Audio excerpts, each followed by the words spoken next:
back again. We just pretended like we were working, but we weren't. Right. Just like everyone else. Yeah. Welcome to another BIMTech podcast. So today's a bit of a special one. It's been 10 years since you founded the company. A decade. Yeah. Wow. You sort of shock you how that I sort of reflects on how old you are now. Well, I wasn't thinking about that until you just said it, but cheers for that. Yeah, you're welcome. Yeah. I think, I don't know, I guess it's just gone so quick. Yeah. I just can't believe that. I mean, going back to 2005, started M&E CAD design. Yeah.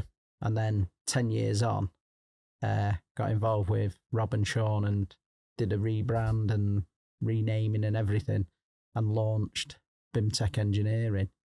And when we went from M&E CAD to BIMTech, it's like, wow, that's been 10 years getting to that point. Yeah.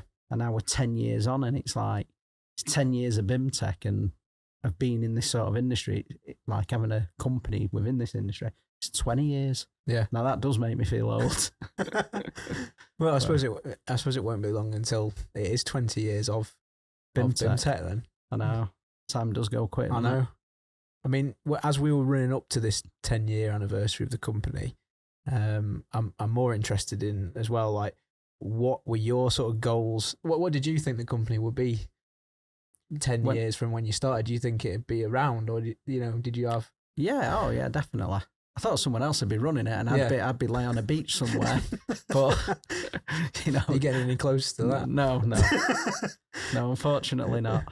Well, although I'm going to be on a beach a week on Sunday, I go away for a bit of a winter holiday. Yeah. So that'll be the closest I get. I don't think I'll be retiring anytime soon. No. That's what happens when you got two daughters. You just can't afford to retire. Did you have any goals that you wanted to achieve by 10 years then? I think going back again to sort of even just starting M&E CAD design, what I thought was there was like a bit of a gap in the market for a company like us. Yeah. Because I'd worked for companies like NG Bailey's and people, and I could see that I was working there as a contractor, and I could see that when they got quiet, they could either let contractors go and risk not getting them back. Yeah. Or they could carry on paying them the wage and have them sat around doing nothing. Right. So there was this, I could see like there was a position in the market where if you could provide them with that service and they didn't need to employ contractors or anything, they could come to you instead. And then if you got quiet, you could go to another client. You'd have multiple clients. Whereas with them guys, yeah, they're just one in-house company. So I saw like there was probably a gap in the market that you could sort of provide a service to all the different M&E contractors that were out there. Right. So that was always the sort of the long-term sort of target, was to become that company that when somebody wants BIM, as it is BIM now, at the time it was 3D modelling and whatever, that they would come to you, and that's where you'd sort of pick all your work and your clients up from, and that's what's happened over the years. It was a bit of a slow sort of burn to get into all these companies and sort of get the respect to these people that they know that they can trust you and they can come to you and they know that you'll deliver a service that's as good as what they can do in house. Yeah. So you have to establish that, but yeah, I think we're there now. Well, with you saying it's a slow burner, is that because BIM is took off quite recently? I say maybe in the last 5 years compared to the first 5 years when it was still being introduced. I think there's a combination of that, and I think there's also, it is getting into these companies and knowing who to speak to and things like that. Now, like last week, we held a bit of a networking function in London. Yeah. And we had, 40 odd people in the room from all different clients and that. And one of the things I remember some guy commenting on, he was a director of one of our clients, and he said it'd be hard for anybody else to get this many different companies who were all pretty much in competition with each other Yeah. in the same room networking. But because we're kind of the common denominator there, that we work for them all, we invited them, and because we have the respect of them, they all sort of turned up. Yeah. So it was a great event. Yeah, I suppose on the sort of subject of the company being, a company being what it is now, I mean, you said we did a rebrand to start off from that transition between M&E CAD and BIMTech, as it was back then. And now, over the last year, we spent then rebranding again, with the new theme and the website and everything. And probably one of the aims when we got to 10 years was to give that refresh to the whole brand. Yeah, I think so. I mean, obviously you've been involved in that massively yourself, so you know all the ins and outs of it all. But I think the difference was when we did it back in 2015, we did a rename and a rebrand. This time we've just done the sort of rebrand just to freshen it up. Yeah. When we did it from M&E CAD to BIMTech, we wanted to get that sort of keyword of BIM into the title so people knew what you did, sort of without having to look up what is it you do. I mean, it says it in the name now. Yeah. So we've got the name now, and we wouldn't want to change it now anyway, because I think the name's so well known in the industry now. I think it's perfect. Yeah. The rebrand to that BIMTech, I think. I don't really see any other names that stand out to me in BIM. No, obviously, yeah. I suppose, okay then, so with the website in mind, one part of the process of making the website was to try and block out the history of the company a little bit and sort of create a timeline that showed off that sort of starting point of M&E CAD and then where we are now. Yeah. And I'm just wondering, out of the numerous sort of pivotal moments that have been throughout the company's history, is there like a couple that you can pinpoint that really started to solidify the company? Yeah, in that sort of light that you're talking about. I think so. I think there's a few key things. I think I'll do them in order of what they kind of happened. Okay. I think working on Scalpel Tower in, I think it was around about 2016, 2017. Yeah. I would say it was probably the first project that I would say we worked on that you would class as BIM. Right. We had limited asset tagging sort of thing within the model on the data side of it, but it was the collaboration side of it that I think was just a bit of an eye-opener. I remember I was, at the time, because we're going back a few years now, I was kind of project lead in that project as well. Yeah. And I was going down to London every week, and I was sitting in an office, and Scanscrew was our client. They would bring in the architects, the designers, the structural guys, and we were put in a position where we were lead coordinator, and we had the attention of all these people, where prior to that, we'd be firing emails off to people and waiting for responses. In this situation, we could put everything into a 3D model, federate it, we'd put it up on a screen, we'd show what all the issues are, we'd assign issues to different people. They'd either go away and get them fixed, or a lot of the times there was decisions made there and then on the spot. Yeah. And it was the first time that we had that full-on engagement with all the different parties, and we got to do a project how they should be delivered. Yeah. And that's, like I say, that was probably the first one we did like that. And then moving forward, it's carried on. So that was good. And then I'd say the next big keystone or milestone for us was taking on the Glasgow office. Oh yeah. I mean that was great for us. I mean, James up there heads it up for us. He does a fantastic job. Don't really, I mean, I do get involved with the office and that up there, but I don't. It's limited because James does such a good job. It just makes life so easy.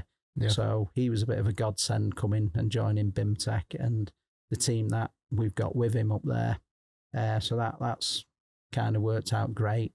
And then after that, I'd say it was the BIM accreditation when we got the BSI kite mark in 2021. So we got it, like, you get it for 3 years, but you still get audited every year.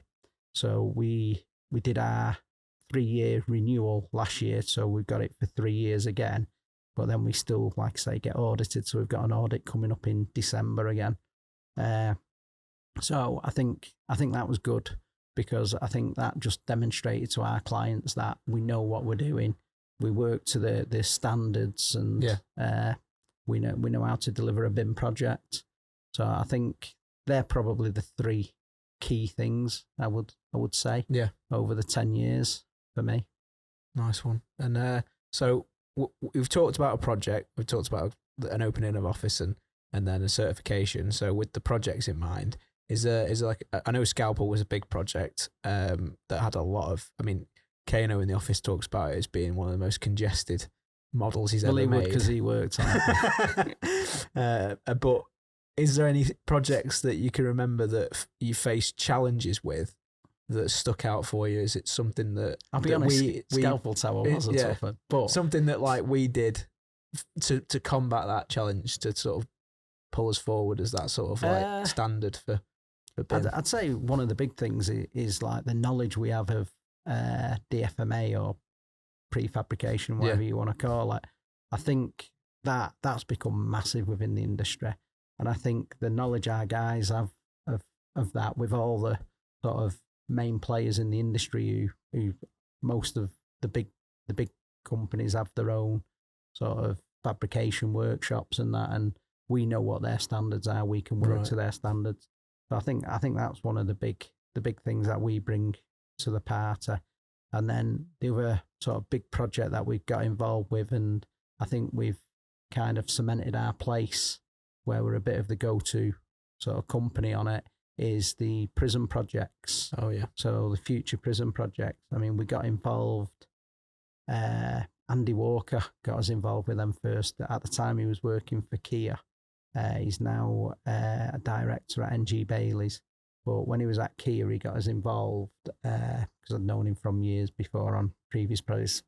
Very, very much like that in our industry. It's people move around and then they get in touch with you. They move to another company. They introduce you to that company, and sort of kind of how it works, this industry. But Andy had gone to Kia, and then they were starting working on the prison project. So he got us involved. And we looked at ways we could sort of improve the delivery because time-wise they were up against it with the construction.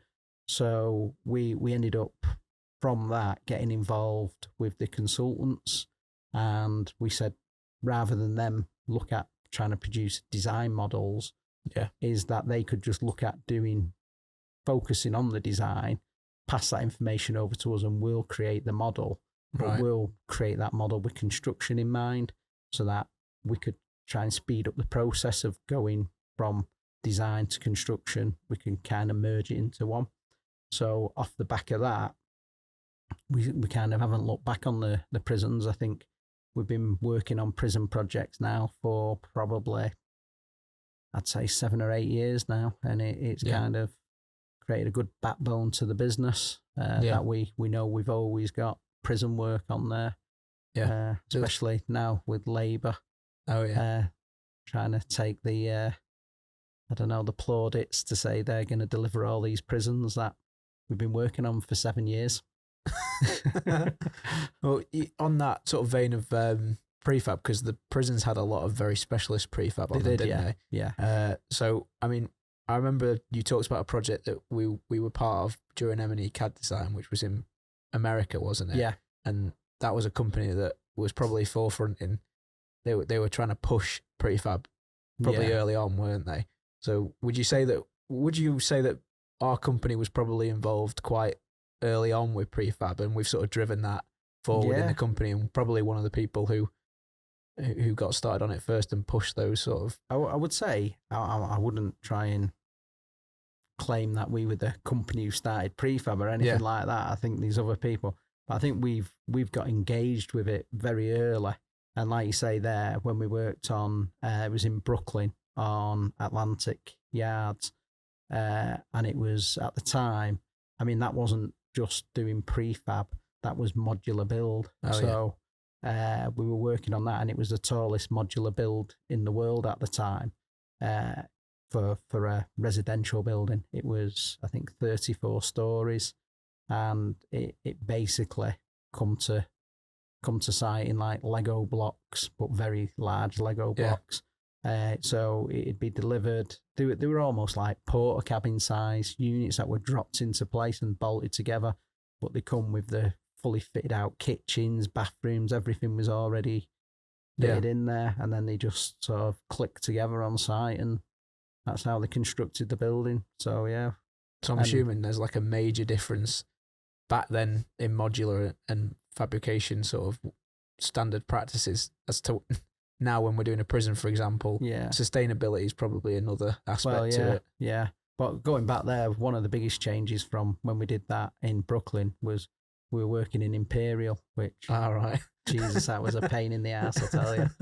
I mean, trying to, just even working out the scale of something, like we working in metric, and you say something, a scale of 1 to 15, you're like, oh yeah, know what that is. When someone tells you the scale's 1/4 of an inch to 2.5 foot, it's like, what does that mean? It's just, it's strange. Yeah. And then when you're talking about falls on drain pipes, and we say it'll fall 1 in 40, and they're talking about it falling 2/3 of an inch in whatever, and it's like, it's just weird. Yeah. So yeah, that was one of the biggest changes, I think, from doing that over there to working on prefab over here. So how long ago was that project? 2012, maybe, something like that. But I mean, I'll be honest, I've worked in prefab before that as well. I used to work for NG Bailey's, and I think they were one of the first companies to sort of get engaged with prefab. But back in the day then, it was very much, everything was standardized, and you had a frame to put pipes on, and it was a set size. It wasn't very flexible.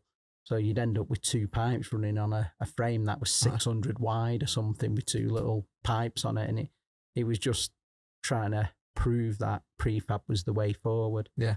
But now it is a lot more flexible now, and they're not just restricted with certain sizes of frames. Yeah.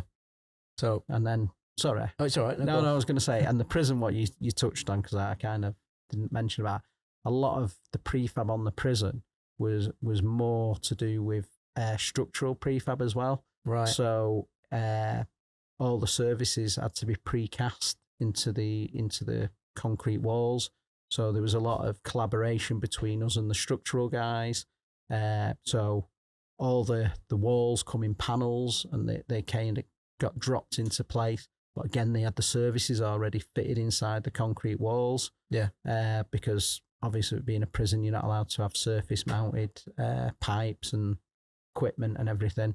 So everything's embedded into the wall. So, like say, you had all these panels, and to build a prison, you've got thousands of these panels.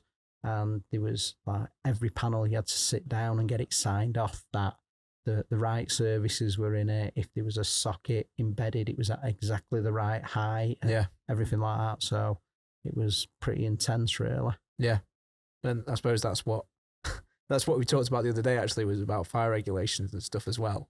And just the advancement from when maybe we're talking about that Brooklyn project, and like how BIM was then, even when we were doing projects in the UK, and how stringent stuff is now in BIM. Could you have imagined that it would be that stringent now? Or what did you think it would be at this point? BIM's definitely the way forward, and I think I would like to think that 80 to 90% of reputable companies are working in BIM now. Yeah. Be surprised if they're not. But I mean, what you're talking about there I know what you're talking about with builders work and fire regulations now, and it's a nightmare. I mean, what we're finding now, especially on that, is that a lot of the time, the actual constraints around the builder's work is what's dictating the coordination of services. Right. Whereas we used to be able to put the services in, and at the end you go, right, we need to put a hole around them to get them through a wall. And now that you've got fire damper manufacturers saying the hole has to be this specific size to suit this specific damper. You've then got the wall contractor saying, I need so much space between the edge of a hole and the next hole or a wall to be able to actually construct the wall. You've got deflection heads on the slab above and things like this. And when you put it all into the mix, there's that many different things that it just becomes a nightmare. We're just on a project now. We've got to a point where you've got everybody sat round putting in their sort of two penneth of what's the solution.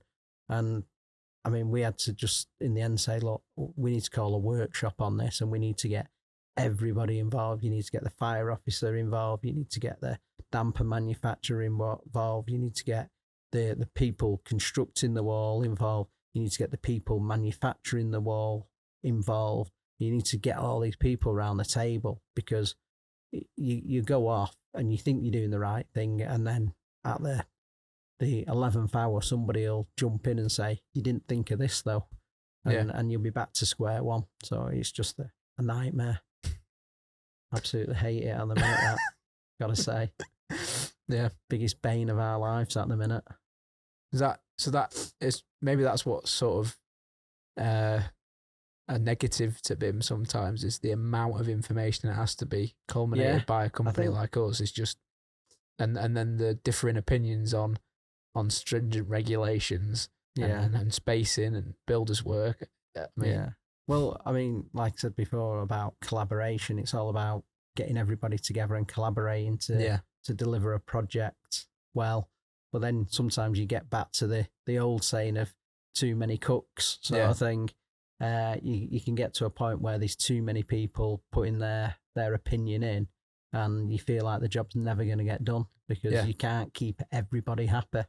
Yeah.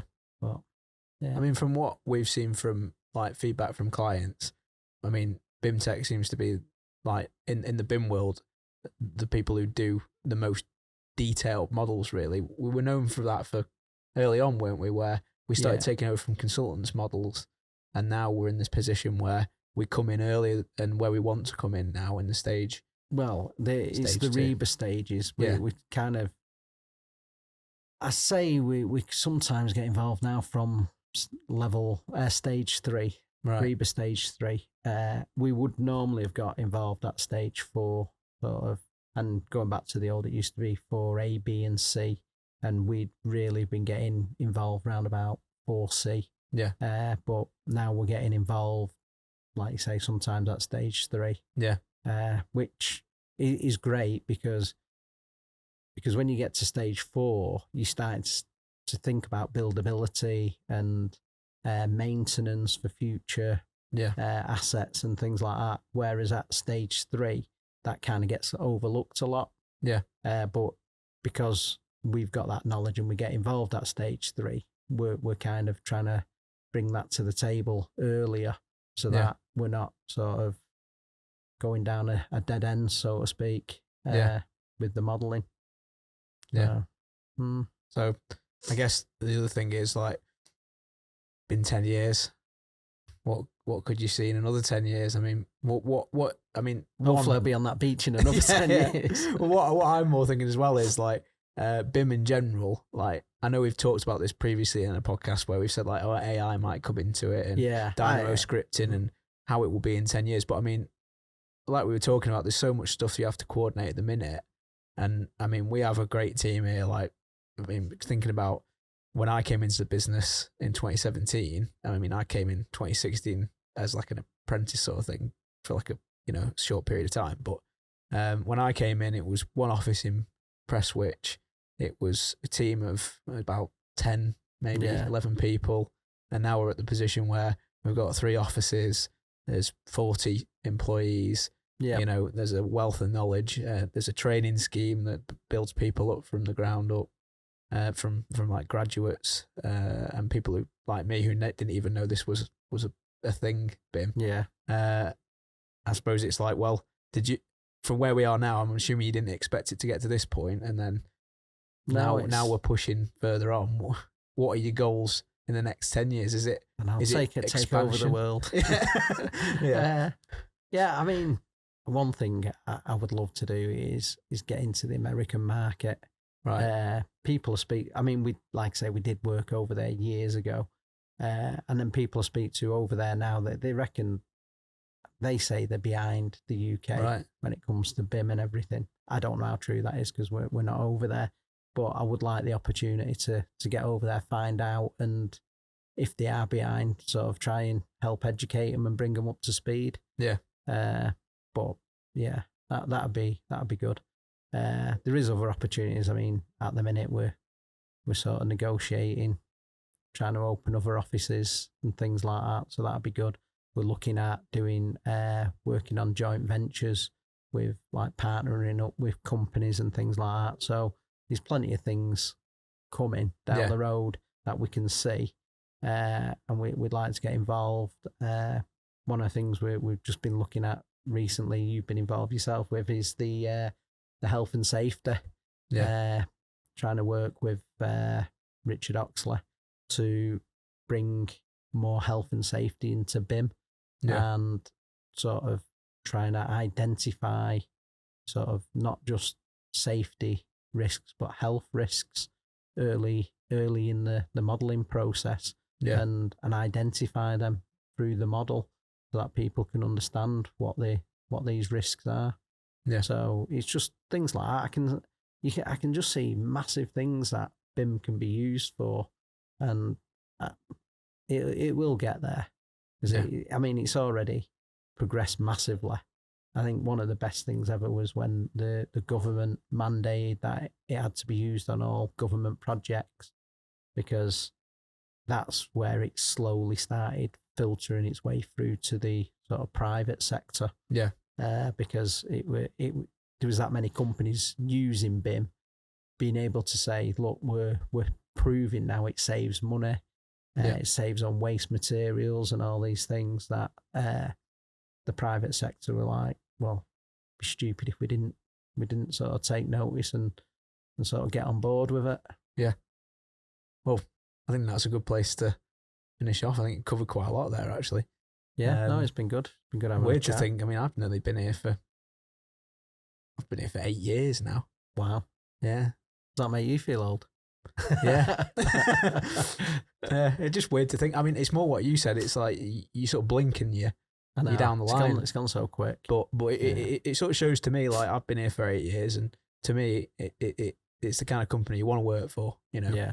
That's good. It's good to hear. Yeah. I'm not just saying that because you're next to me, by the way. No, well, we have a great team here, and I mean that's one of the things, like getting to 10 years and just the appreciation we like to show for the guys, because without them we'd be nothing. I mean, that's I think one of the things you mentioned like earlier was something about what do you think maybe sets you apart from other companies or whatever delivering BIM, and they might say the same thing, but I would say it's the people we've got. The people we've got are absolutely brilliant. They all come in, they give 100%, and we have a great mix as well. We've got young people coming up who are enthusiastic and they want to get involved. They're interested in new technologies and they want to get involved in all that. And we've also got the experienced guys who bizarrely seem to thrive on the new technology as well, and they seem to love it and get involved. So we have a great wealth of experience with the senior guys. We've got the enthusiasm of the younger guys, and it just blends together great into a brilliant team. I'm so grateful to having that team behind us. It just makes life so much easier. And then on top of that, we've got brilliant clients as well. I mean, the clients we're working with at the minute, I don't think I can think of a bad one we're working with at the minute. They're all great. They all seem to engage well with us. They appreciate what we do, and it just makes life a lot easier. And I guess it kind of all merges into one, because that's the other thing for our guys. It makes it so much easier to come to work and do a good job when you know you're appreciated. So knowing our clients appreciate what we're doing is a big thing for us. And we're so grateful for all them people who give us all our work and keep it coming. Keep it coming. Yep. All right. Thanks very much. Thank you. Yeah. Well, cheers to another 10 years. Yeah. That's a good non-specific beer.